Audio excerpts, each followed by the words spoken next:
Em compensação, a gente coleciona aqui um afastamento de professores em questão de saúde mental pela questão insalubre de trabalhar na educação aqui em São Paulo, pela defasagem salarial, que é horrível, e pela condição das escolas, que são horríveis também, mas que, segundo o CEO, se vendermos as escolas, tudo vai melhorar. Agora, o São Paulo coleciona hoje 25.699 licenças médicas, no número levantado ontem. Esse número aumenta numa média de 95 afastamentos por dia de professores aqui na rede estadual, né? O Centro do Professor Paulista está dizendo aí, levantando que há uma sobrecarga dos professores, os professores sofrem com violência, os professores sofrem também com uma desvalorização salarial e acabam adoecendo aí nas questões de saúde mental, que é algo que eu acho que o Tarcísio não se importa tanto, né? Pois é, Henrique, a gente já comentou que o CEO Tarcísio, ele é inimigo da educação pública, né? Ele tentou reduzir bruscamente, brutalmente o investimento na educação pública aqui no estado de São Paulo. Ele colocou o secretário Renato Feder, que tinha feito uma péssima gestão da educação do Paraná, ele importou. Também é um empresário, né, aí que tem organizado licitações para que as empresas dele de tablet vencessem licitações, para ele se locupletar e etc e tal. Que maravilha. Mas a verdade é que o Tarcísio é um inimigo da educação pública. E quem está sentindo isso na pele são os professores. Nós temos hoje um processo de plataformização do modelo de ensino aqui no estado de São Paulo, e isso atinge duramente os professores e também os estudantes, né? Porque a vida, ela não é uma plataforma, né? A gente precisa cada vez mais de um ensino crítico, né? Uma educação crítica. A gente precisa da liberdade de cátedra para o professor desenvolver os assuntos na sala de aula e ele fica ali engessado naquela plataforma e os estudantes também. Isso não é instigante, isso não é estimulante para os alunos e tampouco para os professores. Isso está trazendo esse adoecimento, essa precarização em relação ao trabalho dos professores aqui no estado de São Paulo, que é muito grave. Henrique, um dado que é chocante. O estado de São Paulo, obviamente, é o estado mais rico do Brasil, né? O PIB de São Paulo supera os 3 trilhões de reais. E a gente tem um estado, por exemplo, como o Maranhão, que tem um PIB muito menor, de 130 bilhões mais ou menos. E o estado do Maranhão paga mais aos seus professores do que o estado de São Paulo paga aos professores paulistas. Não é um absurdo uma coisa dessa? Então é óbvio que isso vai gerar adoecimento. O estado de São Paulo, como mais rico, mais de 3 trilhões de PIB, tinha que pagar mais para os seus professores, tinha que valorizar os professores. E o Maranhão paga mais aos seus professores do que o governo do estado de São Paulo. Isso graças ao nosso grande ministro Flávio Dino, nós temos que reconhecer. Então nós temos que começar valorizando os professores. Um abraço para os professores, para as professoras que acompanham aqui o Linha Vermelha, porque é uma das profissões mais valiosas no sentido de organização, de estímulo à nossa sociedade, da valorização das nossas crianças, da nossa juventude, e que realmente são guerreiros pelas condições que são oferecidas, pela infraestrutura das escolas públicas, fazem realmente mágica e milagre para desenvolver e estimular as nossas crianças e os nossos jovens aqui no estado de São Paulo, Henrique. Mas o senhor Tarcísio também, além dos cortes na educação, de não estar nem aí, tem alas da direita que defendem a substituição dos professores por IA. E você precisa comentar isso, cara? É uma coisa absurda. E o Tarcísio essa semana também fez um discurso maravilhoso, dizendo que cada vez o mercado se importa menos com diploma, dando a entender que assim, não façam faculdade, não estudem. Só que é engraçado, ele tem faculdade, o filho dele tem faculdade, ele tem mestrado. Acho que 2 mestrados, tem pós-graduação e o escambau. Ele tem um currículo digno de um CEO, mas ele está defendendo que você não estude, porque na cabeça dele o mercado não se importa com isso. Que vergonha, né, Henrique? Assim, primeiro ele falar isso às vésperas do Enem, né? O maior exame nacional de ingresso à universidade pública. Então, ao invés de estimular nossos jovens, quem estava ali fazendo a prova do Enem, não, vamos fazer uma boa prova, o que ele fala? O diploma já não vale mais tanto, o diploma não tem mais tanto valor. O que ele quer dizer com isso? De novo, é um outro modelo de sociedade. É aquele que não estimula o pessoal a ter criticidade, a se desenvolver, a estudar, né? Então a gente tem, por um lado, o presidente Lula que está inaugurando institutos federais por todo o Brasil. E que não tem faculdade. Mas até por isso que valoriza tanto, né? A gente sabe o trabalho, assim, o empenho de mães que não tiveram acesso ao ensino superior de estimular os seus filhos a estudar, não vai lá, e agora por meio do ProUni, do FIES, das bolsas, das cotas raciais e sociais que foram assim uma das grandes conquistas da nossa geração.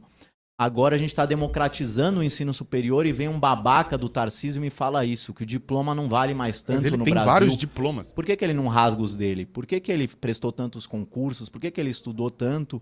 Por que ele cursou as melhores universidades e o povo pobre não tem direito ao mesmo? Então, na verdade, ele deveria estar estimulando os jovens que vão prestar o Enem, que querem entrar e cursar uma faculdade, uma universidade pública. Esse é o nosso projeto, né?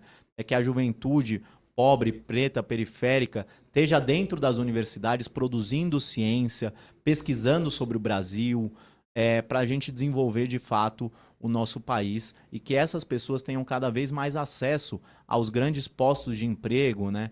Aí que essas pessoas sejam os CEOs e não um babaca como o Tarcísio.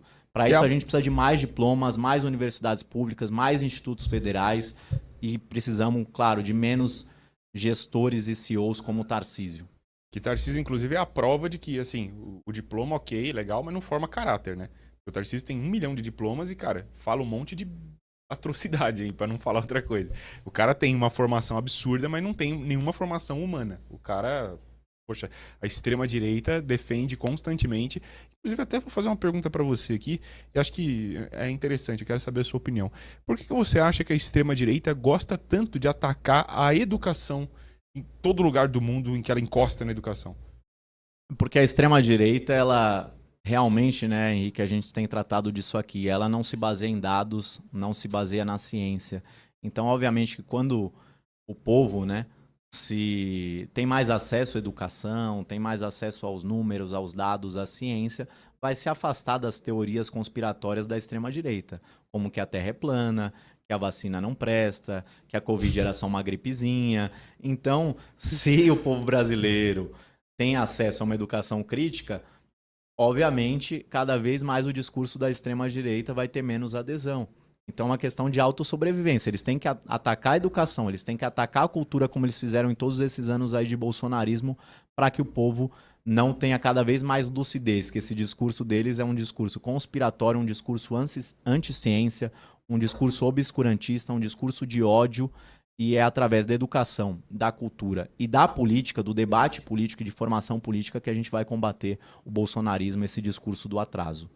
Teve um bolsonarista na semana passada que a filha dele teve aula a respeito de cultura afro-brasileira e ele chamou a polícia militar na escola, porque a filha dele fez um desenho, a polícia invadiu a escola lá com um fuzil e o escambau, ficou 1 hora lá com um fuzil, uma escola infantil, uma coisa absurda, né? Então você vê que o ataque à educação não é só falando esse monte de besteira, é executando também, porque, pô, primeiro que eu achei o absurdo do pai ver o desenho e tudo mais. Tudo bem, ele pode não ter gostado, mas podia ter ido na escola. Mas, pô, chamou a polícia militar.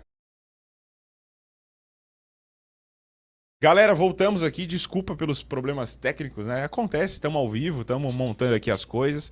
A produção, inclusive, resolveu muito rápido. Abração aí pra produção. Já trocando aqui de assunto, vamos continuar de onde a gente tinha parado, né? O programa aqui.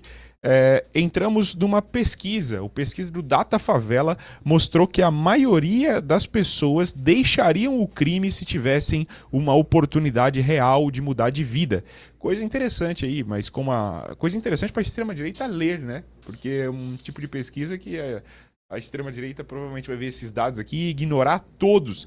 58% das pessoas que estão envolvidas no tráfico, pela essa pesquisa, deixariam o crime organizado, deixariam o crime de forma geral, imediatamente se enxergassem uma perspectiva de mudança de vida. Diego, como é que você vê essa pesquisa do Datafavela? Como é que você vê como a extrema-direita reagiria lendo esses dados aqui? Você acha que daria oportunidade ou é bala? Henrique, a gente estava comentando há pouco quando travou aqui, né? Que a extrema-direita ela não quer saber de pesquisa, não quer saber de dados, ela abomina, né, esse tipo de coisa, esse tipo de conhecimento que é tão importante para a gente conseguir informações sobre a nossa sociedade, até no sentido de alterá-la.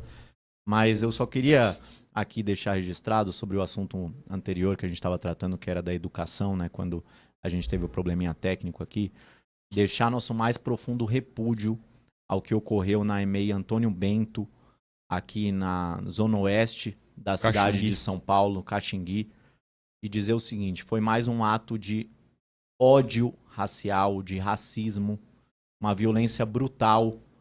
Você tem crianças que estão desenhando orixás porque as professoras estão corretamente aplicando a Lei 10.639, uma lei importantíssima para o Brasil, que garante o ensino da cultura afro-brasileira nas escolas. Então você imagina uma professora que está meramente aplicando uma lei, ensinando ali suas crianças, desenvolvendo a questão artística, a questão cultural, e aí você tem a invasão na EMEI, na escola, de policiais brutalmente armados até de metralhadora.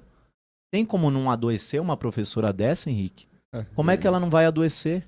Então, assim, para mim é o retrato do que está ocorrendo com a educação brasileira, é o retrato desse ódio racial, cultural, brutal da extrema-direita contra o sistema educacional, contra a nossa cultura, contra a cultura afro-brasileira.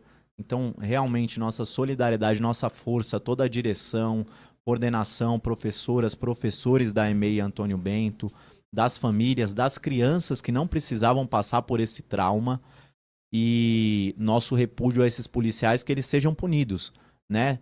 Tem de ser punidos, o caso já está na ouvidoria das polícias com o nosso ouvidor Mauro Caseri, e que eles sejam punidos porque não pode haver uma invasão da polícia armada contra crianças e contra professores e professoras, mas infelizmente essa lógica fascista e brutal da extrema-direita, né?